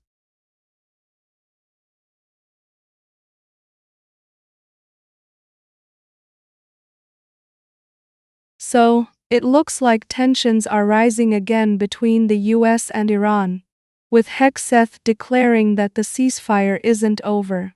What's your take on this situation? Oh, delightful. Nothing says world peace quite like a good old-fashioned declaration that a ceasefire is still on the table, like a plate of cold leftovers no one wants to eat. It's like that awkward family reunion where everyone pretends to enjoy each other's company but secretly wants to throw the turkey at one another. Hegseth's declaration is just the icing on the cake of international drama, where we're not sure if it's a ceasefire or just a pause for everyone to grab popcorn. What do you think is fueling these rising tensions right now? Well, you know how some people can start a fight over who ate the last cookie? Imagine that, but on a global scale and with a whole lot more oil and nuclear ambitions involved. I mean, when has a little nuclear desire ever stopped two nations from getting into a friendly bicker? It's like watching a soap opera where every episode is just a recap of the last one, but with more sanctions and fewer plot twists. It's as if they're trying to win a gold medal in the Who Can Be More Dramatic Olympics. Hegseth's comments seem to suggest things could escalate. How do you see this playing out? Oh, splendidly. Picture a balloon filled with air just waiting for someone with a pin to wander by. The tension is palpable, like a soap opera character who's about to reveal they're actually the long-lost sibling of another character. You just know that something explosive is going to happen if these guys keep up the banter. It's less let's all get along and more who can pull the biggest stunt, as if they're competing in a global version of Survivor, Diplomatic Edition. What are the implications for the average American as this unfolds? The average American, you know, the person who's just trying to figure out if they should spend their paycheck on groceries or a new gadget. The implications for them? Well, let's just say if the political landscape were a buffet, they might end up with a plate full of uncertainty and a side of rising gas prices. It's like trying to enjoy a peaceful picnic, but there's a swarm of bees buzzing overhead. Only these bees are potential sanctions and military actions. Nothing like a little international drama to remind you that you probably should have invested in that bunker after all. What do you think Hegseth hopes to achieve with his declaration? Oh, you know, just the usual. Maybe a spike in ratings for his next segment or a shiny gold star for being Mr. Controversial. It's kind of like that kid in school who always had to be at the center of attention, even if it meant fabricating a tall tale about the biggest fish they caught. He's likely trying to stir the pot, hoping for a nice juicy reaction from both sides. Because, let's be honest, nothing builds a career quite like a good old-fashioned hot take on a simmering geopolitical stew. Any final thoughts on how to approach these kinds of news pieces? Absolutely. When it comes to news like this, I say approach it with the same caution you'd use when entering a crowded elevator after a particularly spicy bean burrito night. Keep your wits about you. Be ready for the unexpected, and maybe have a quick exit plan just in case it all goes sideways. And remember, while it's tempting to take sides, sometimes the best course of action is to just sit back, grab some popcorn, and watch as the world keeps spinning, preferably with a sense of humor intact.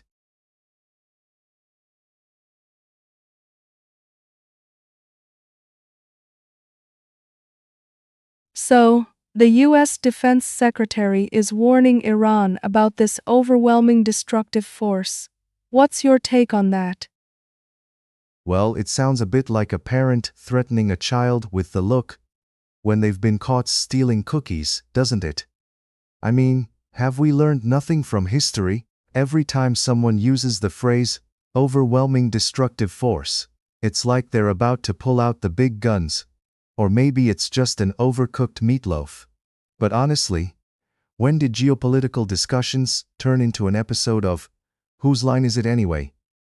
It's like the world leaders are playing a game of poker, but instead of cards, they're waving around nuclear options and ultimatums like they're Yelp reviews. Do you think this is more than just posturing? Oh, absolutely. It's the classic, I'm tougher than you dance off, but with slightly more consequences. You can almost picture Hegseth in a leather jacket, flexing and saying, "You see this? This is America's muscle." Meanwhile, Iran is probably just sitting there like a kid who just had their lunch money stolen, wondering if they should rush the playground or call an adult. Posturing, threats, it's like a bad soap opera. Lots of drama but not much action. At the end of the day, everyone's just trying to avoid a slap fight in front of the world stage. How does this kind of rhetoric affect international relations? Rhetoric like this is the diplomatic equivalent of throwing gasoline on a fire while wearing a flamethrower belt. It's an impressive feat of miscommunication. You see, when a country says they have overwhelming destructive force, other nations hear, "Please stop poking the bear, or else it'll wake up and mess up the whole neighborhood." It's like trying to play chess while everyone else is playing checkers. Confusing and mildly chaotic. And before you know it, a simple misunderstanding over a game of tic-tac-toe could escalate into a war over pizza toppings. Thanks, guys. Is this a sign of something larger happening in the region? Oh, sure. It's like a sitcom that just got renewed for another season, complete with cliffhangers and plot twists. The Middle East has always been a hotbed for tension, like a pressure cooker, where everyone's just waiting for someone to accidentally open the lid. So, when you have talk about overwhelming force, you can almost hear the producers rubbing their hands together in glee, ready for the ratings spike when things inevitably go south. It's like the region is that one friend who always has drama in their love life. And honestly, we're all just here watching with popcorn, praying it doesn't blow up, literally. What do you think the next steps will be for the US in response to Iran's actions? Well, if I had $1 for every time a government said they'd do something and then completely flip-flopped, I'd have a cozy retirement fund. You can bet your last roll of toilet paper that the US will probably put on a stern face, maybe even write a strongly worded letter, because nothing says serious business like a letter. I wouldn't be surprised if they cook up some flashy sanctions or do a little diplomatic two-step, pretending to be friends while keeping a close eye on the exit door. Let's face it, in diplomacy, it's all about looking tough while secretly Googling how to avoid a war for dummies. Final thoughts on this ongoing situation? Final thoughts? It's like watching a bad reality show where instead of a rose ceremony, we get missile tests. In the grand theater of international relations, everyone seems to be auditioning for the role of world's next greatest villain. If they could only channel that energy into a community project instead, maybe they could plant some flowers and figure out their feelings over some chai. But no, here we are, sitting on the edge of our seats waiting for the next episode to drop. In the meantime, let's just shake our heads, roll our eyes, and brace ourselves for the inevitable plot twists that are coming our way.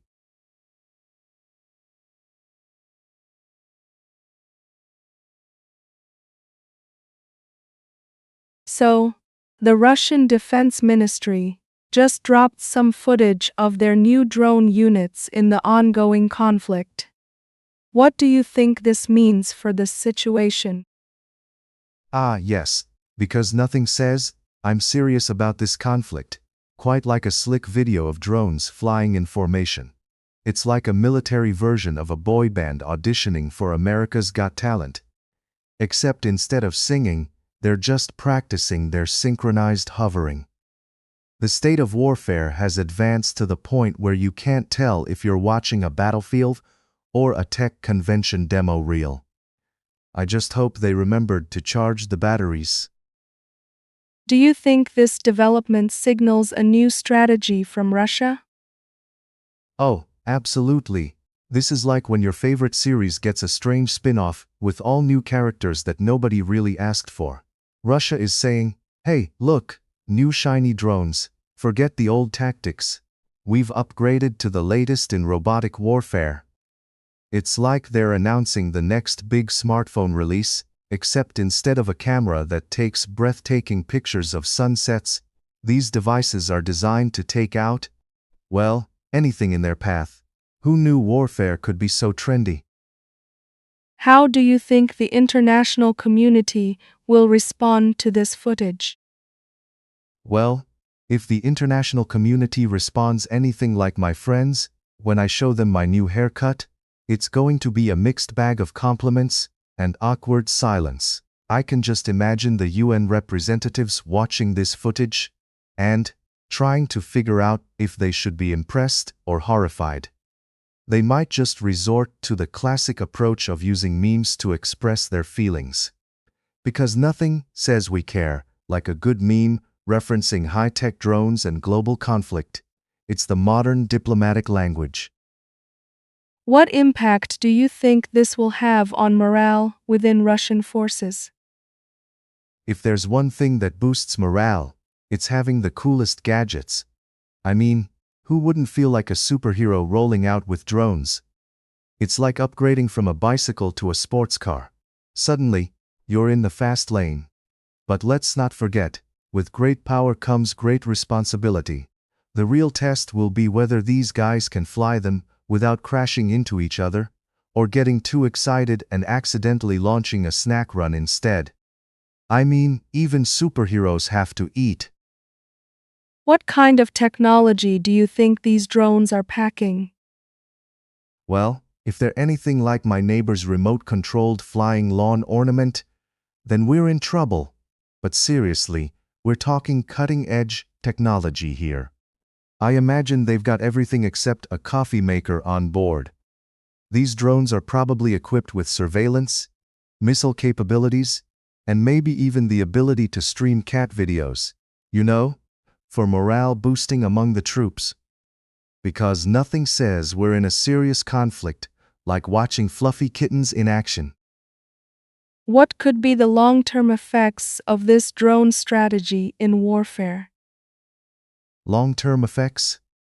Well, if this keeps up, future wars might just become one big drone race. Picture it, countries betting on who can hold their drones together for the longest without a malfunction. This could trend into a whole new genre of war games, where instead of tanks and soldiers, it's all about the drone duels. You've got 30 seconds to drop your payload before your opponent's toy goes all Matrix on you. It's like Halo meets the Olympics, all while we're just trying to watch cat videos in peace.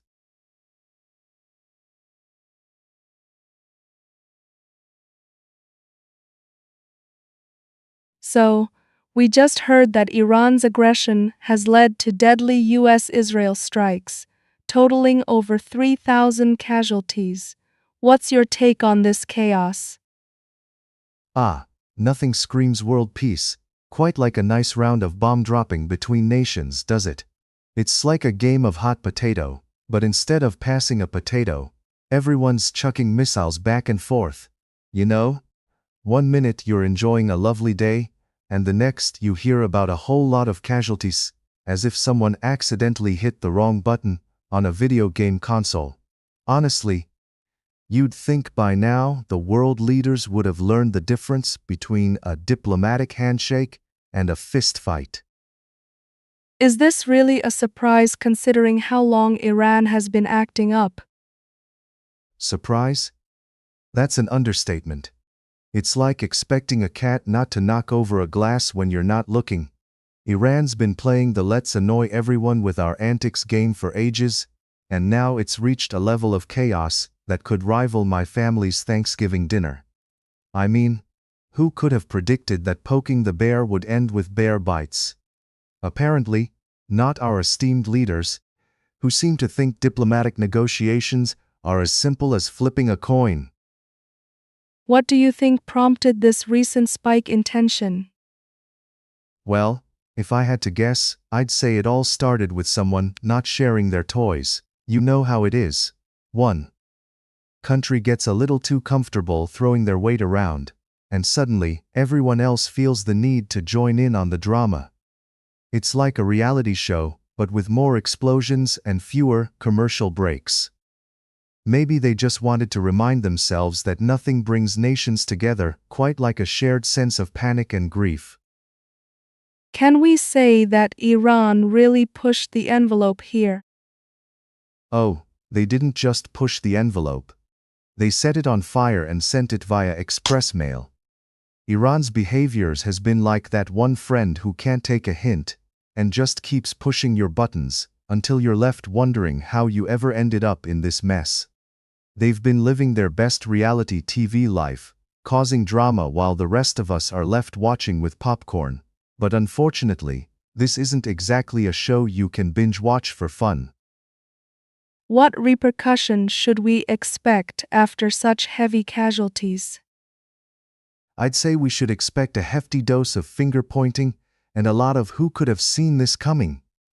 Speeches from our leaders, akin to a bad soap opera where nobody learns their lesson. It's like a global game of musical chairs. Except instead of chairs, it's countries getting involved, and the music is a tragic ballad of lost lives. And as always, the common folks are left standing without a seat, trying to make sense of the chaos while the politicians scramble for cover. Do you think there can be a resolution anytime soon? Resolution? That sounds nice, but let's be real. It's more like looking for a needle in a haystack that's on fire. Any hope for peace is likely to be as elusive as finding a decent parking spot in a crowded city. You'd think with all this technology, we'd have found a way to resolve conflicts over a friendly game of chess. But instead, we're still stuck in the dramatic showdown phase. So, unless someone's planning a bake sale to mend the rift, I wouldn't hold my breath.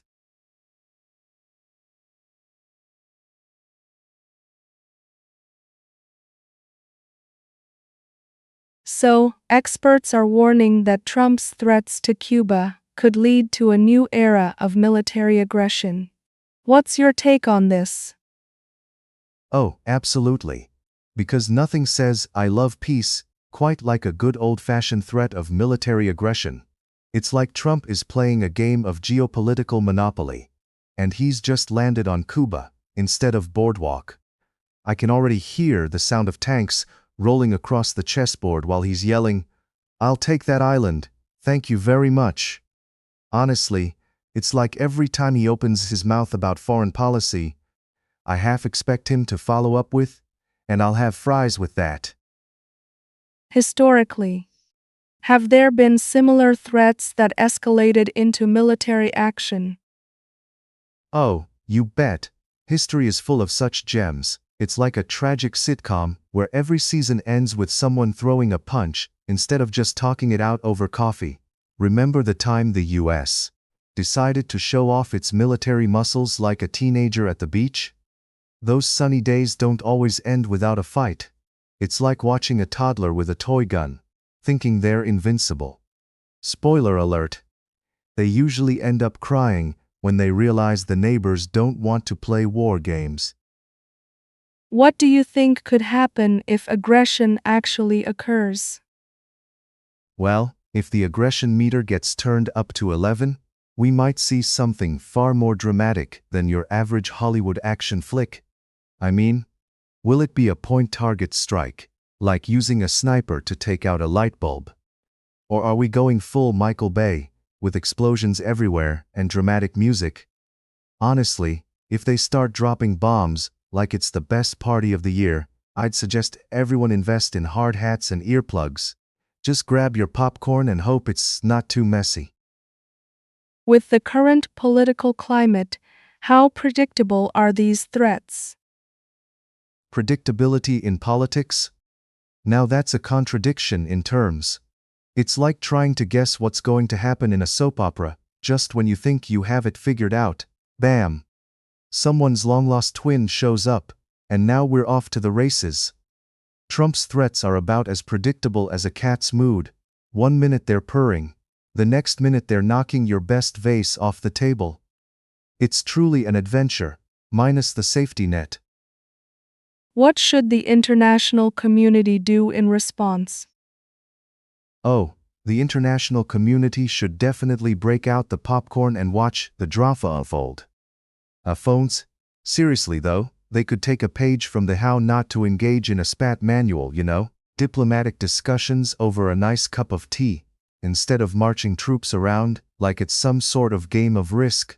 But no, instead, we're all invited to the high-stakes poker game of global politics where everyone's bluffing and nobody wants to fold.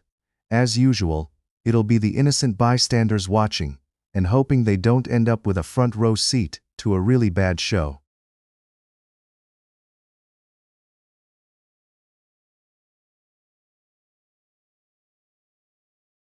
So it seems that Iran just launched some fireworks while we're all trying to maintain a ceasefire.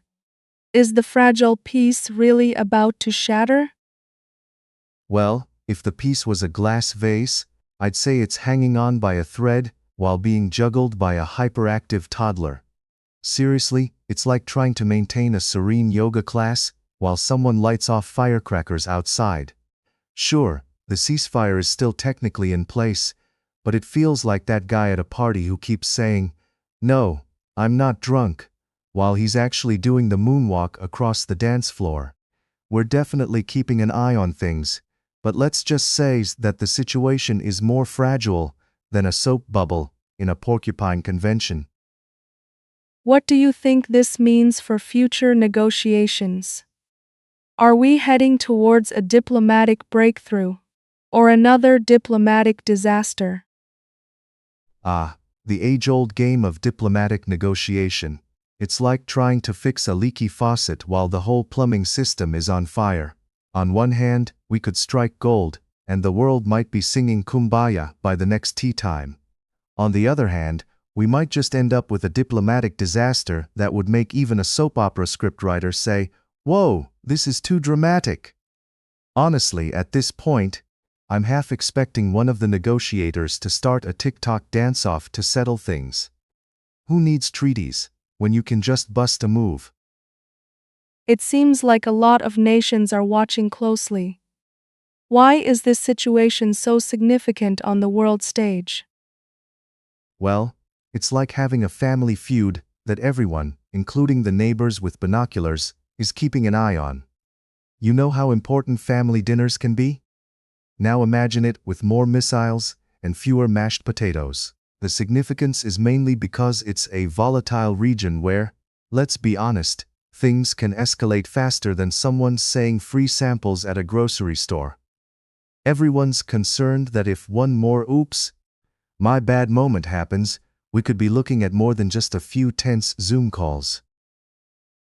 How are the citizens in the region reacting to this latest development? Oh, they're reacting like someone who just found out their favorite coffee shop ran out of pumpkin spice lattes. Total panic. I mean, can you blame them? One minute you're enjoying a quiet evening, and the next, boom! Things are stirring up like a blender on high speed. You can almost hear the collective sigh of, "Not again," echoing through the streets. Citizens are probably stocking up on supplies like it's the apocalypse, when all they really wanted was to grab a snack before bed. What do you think the world should do in response to these developments? Well, ideally, we'd have the world leaders sit down for a nice game of chess over a cup of tea, but, let's face it, that's more likely to happen in a parallel universe. Realistically, they need to come together and try to hash things out before it gets messier than a toddler's birthday party. We need strategic discussions, not just finger-pointing. Otherwise, we'll end up with more international drama than a reality show finale. I mean, how about some actual diplomacy instead of just tweeting in all caps?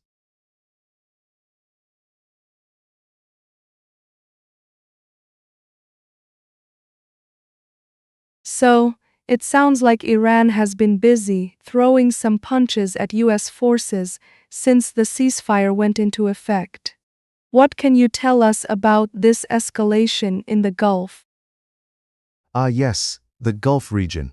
It's like a high-stakes game of hot potato, except the potatoes are missiles and everyone's really bad at catching. Iran has decided to launch 6 attacks, like they just discovered a clearance sale on aggressiveness. And while they're throwing these metaphorical punches, it seems they're also following the "please don't make me mad" rule, keeping everything just below the threshold for a full-on military brawl. Kind of like that one friend who, instead of fighting back, just throws popcorn at you until you leave the room. How does this all tie into the broader geopolitical picture? Is this just a teasing game, or are things truly heating up? Oh, it's like a geopolitical soap opera, isn't it? Grab your popcorn. You've got the US trying to play cool, while Iran acts like that unpredictable cat in the neighborhood that suddenly decides to strut into every yard. This could either be a clever strategy of keeping tensions simmering, or just Iran's way of getting attention, like a toddler throwing a tantrum in the toy aisle. Either way, it's like watching a game of Jenga, where no one wants to be the one to pull the piece that sends everything tumbling down. What does this mean for US-Iran relations moving forward? Are we looking at a potential reset or just more of the same? Well, if US-Iran relations were a romantic relationship, I'd say they're at that awkward stage where both sides are still swiping left, but occasionally share a coffee together. Very loaded coffee, mind you.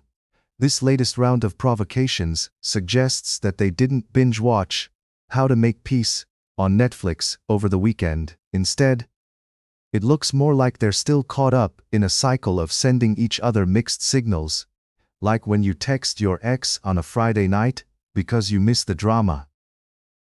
And what impact do you think this could have on regional allies? Are they nervous, or just rolling their eyes? Oh, I can just picture them now, all the regional allies sitting in their living rooms, popcorn in hand, rolling their eyes at this latest episode of Gulf Wars, the return of the drama. They might be nervous, sure, but mostly I imagine they're a bit fed up. It's like watching your neighbor argue about who left the trash cans out, and you're just hoping they don't start throwing things. Everyone's quietly praying that it doesn't escalate into a full-on neighborhood brawl again.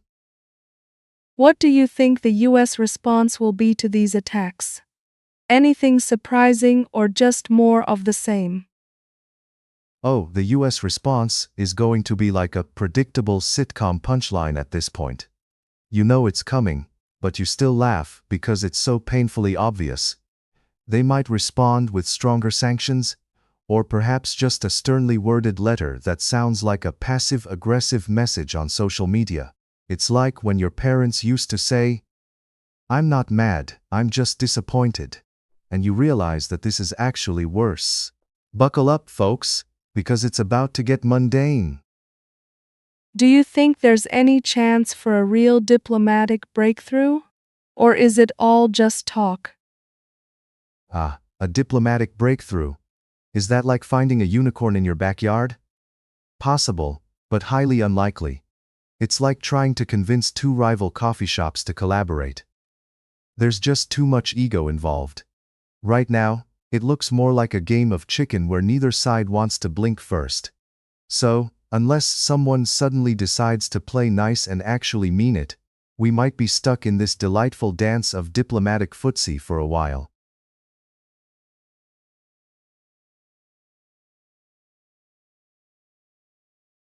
So Senator Graham just suggested arming Iranian minions for a revolution.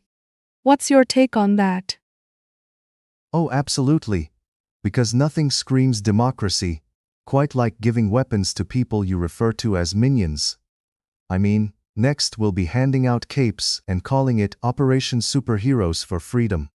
I can't help but picture these guys in high heels and camo, strutting their stuff while fighting for liberty. It's like a bizarre fashion show with a side of rebellion. And let's not forget the whole Second Amendment solution, because clearly that's what the Founding Fathers had in mind when they penned the Constitution. International minion uprisings. Do you think Graham's approach is feasible or just another soundbite? Feasibility? Oh, you mean like trying to fit a square peg in a round hole? It's more theatrical than a Broadway production. He talks about handing out weapons like it's a Thanksgiving turkey. Here you go. And don't forget to aim for the regime. Meanwhile, the reality is that turning a populace of minions into an armed revolutionary force is a bit like asking the cast of a reality show to suddenly become diplomats. The only uprising I see happening is over who gets to wear the spandex first. What's the public reaction been like to Graham's comments? Public reaction? It's been like watching a slow-motion car crash. Horrifying yet impossible to look away from. Some folks are cheering him on, pretending we're living in a superhero movie where the minions emerge victorious with glittery weapons and catchy theme songs. Meanwhile, others are clutching their pearls, going, "Oh dear, is this how we're handling foreign policy now? By auditioning for a role in the next Avengers sequel? It's chaos wrapped in a comedy, really." Is it possible that this kind of rhetoric ends up doing more harm than good? Harm? Oh, you betcha. It's like throwing a lit match into a fireworks factory and then wondering why everything's going up in flames. Graham's rhetoric might ignite a situation that requires a firefighter, not a fashion consultant. It's a classic case of, let's make a mess and hope for the best. Maybe next time he'll suggest we send cupcakes to reinforce diplomatic relationships. You know, sweeten the deal before we blow it all up. What do you think is the underlying message from Graham's comments? The underlying message? It's like a bad infomercial. Act now and we'll throw in a revolution for free. He's essentially saying, why bother with diplomacy when you can just launch a minimally prepared uprising? It feels like throwing darts at a board without blindfolds. Sure, you might hit something, but do you really know where those darts are ending up? This is less about solving problems and more about making headlines. How does this fit into the broader context of U.S. foreign policy? Broader context? It's like a toddler trying to paint a masterpiece with finger paints, messy and full of wild ideas, but ultimately, it's just a bunch of colors on a wall. U.S. foreign policy right now seems to be a mix between a sitcom plot and a soap opera.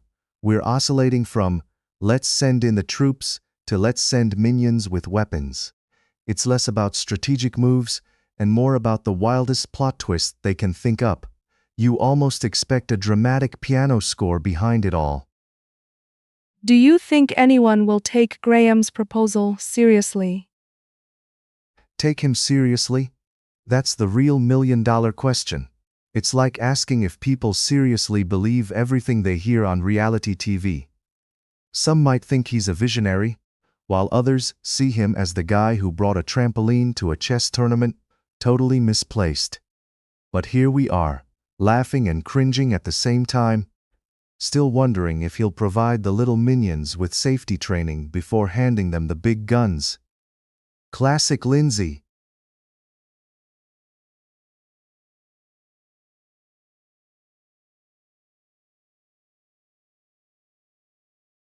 So, it seems that Ukrainian forces have caused quite the stir in Cheboksary with this attack, leading to fatalities and injuries.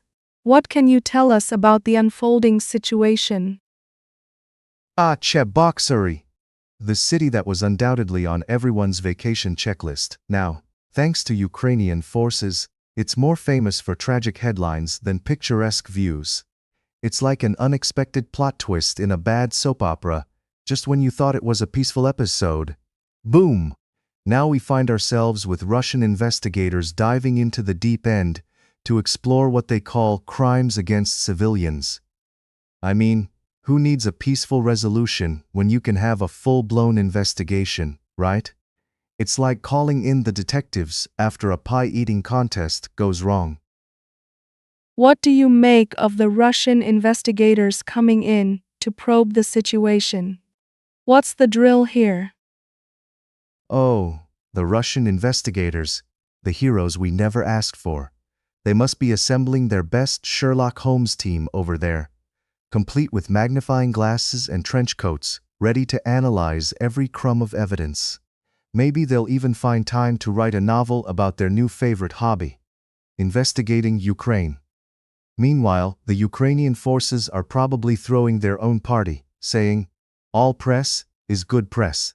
It's like a never-ending game of tug-of-war where everyone forgot the rules and just flings mud at each other. Do you think this situation will escalate, or is it just another episode in the ongoing Ukraine-Russia saga? Well, if this were a reality show, I'd say it's just the dramatic cliffhanger before the next season's premiere. You know, where someone throws a pie in another's face and everyone gasps. But in this case, we have geopolitical tensions thrown in instead of baked goods. With each episode, the ratings go up, and the spectators are glued to their screens. I'd wager that if this doesn't escalate, they might as well write spin-offs on Netflix. Spoiler alert, no happy endings in sight. How do you think the citizens of Cheboksary are taking this sudden chaos in their lives? Oh, you know, just another Tuesday in the great and glamorous city of Cheboksary. It's like showing up to a quiet book club and finding it's turned into a reality brawl. You've got families wondering if they'll get to finish dinner, or if they should start looking for a new place to live. I mean, who wouldn't want to exchange their comfy couch for a bomb shelter? It's a real estate agent's dream. High demand for panic rooms, now available with a lovely view of the chaos. It's a sad but oddly comical situation where normalcy just took a back seat to chaos yet again. What impact do you think this will have on international relations between Ukraine and Russia? International relations, a complicated dance where everyone's stepping on each other's toes while trying to look graceful. It's like watching two exes argue at a wedding. Everyone's awkwardly trying to pretend nothing's happening, while simultaneously checking if they need to call security. This incident? Just another shaky step on the dance floor. Might lead to a waltz or a full-on brawl, who knows? I'd bet my last cookie that diplomats are polishing their best speeches while praying the next round of talks doesn't end with someone throwing a chair. In the grand scheme of things, how do you think history will remember this event? Oh, history. The ultimate judge, jury, and executioner. It's like that high school teacher who remembers every little mistake you made but none of the good stuff. Years from now, this event might be mentioned in history books as a case study for how not to resolve conflicts. You know, the Avoiding Chaos 101 chapter. And in 2023, Ukraine decided to throw a surprise party involving artillery instead of balloons, leading to unprecedented consequences. A timeless classic, I say. We're all just waiting for the next edition of How to Navigate Miscommunication Through Warfare. It'll be a bestseller.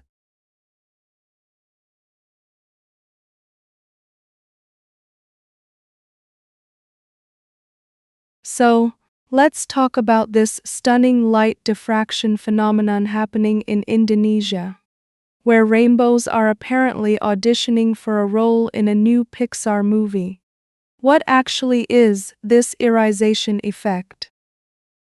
Well, it's like Mother Nature decided to throw a glitter party and invited only the most exclusive water droplets and tiny ice crystals in the atmosphere.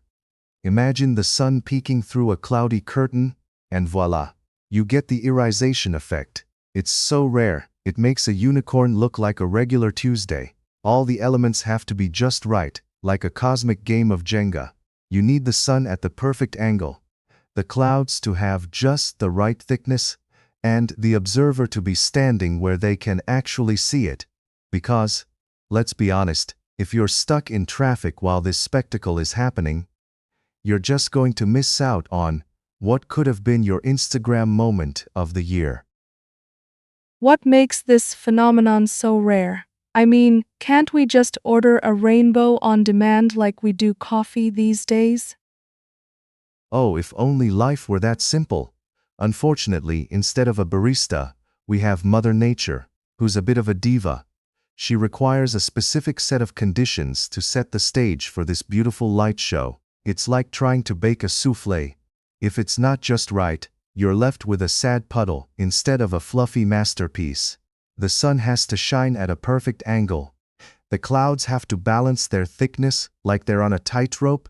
And let's face it, you have to be in the exact right spot to witness it, which is about as common as finding a needle in a haystack while wearing blindfolds. So, good luck with your rainbow ordering app.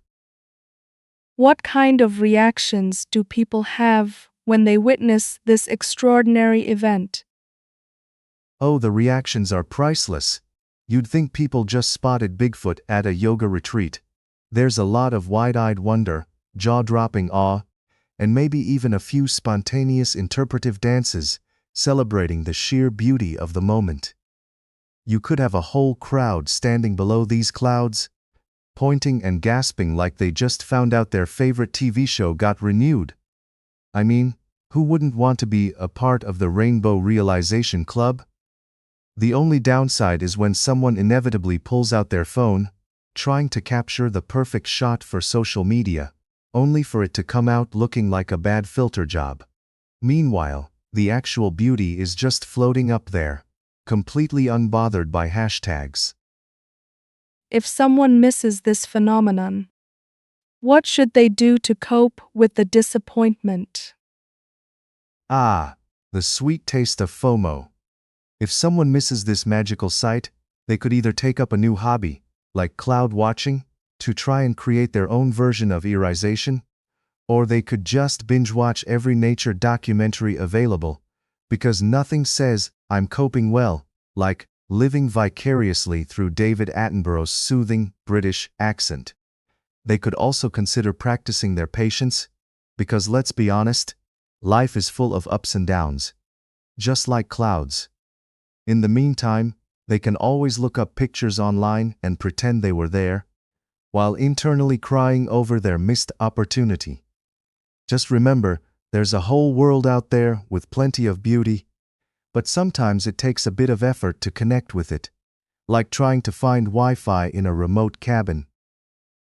Is there a particular time of year when this irization phenomenon is more likely to occur? Oh, sure. Just like your favorite seasonal pumpkin spice latte, this phenomenon has its prime time, which, spoiler alert, it's not in the middle of winter when clouds are busy picking fights with the sun. The best chances usually happen during certain weather conditions, where you have the right mix of moisture and sunshine. Basically, think of it as Mother Nature's little golden hour. But good luck trying to predict it, because it's like trying to know when your favorite sitcom will get a surprising plot twist. Totally unpredictable. So, if you're planning a trip, maybe keep a weather app handy and make it your new best friend. Just don't expect it to guarantee a rainbow every time, or you might end up disappointed, like that guy who thought he'd win the lottery just because he bought one ticket.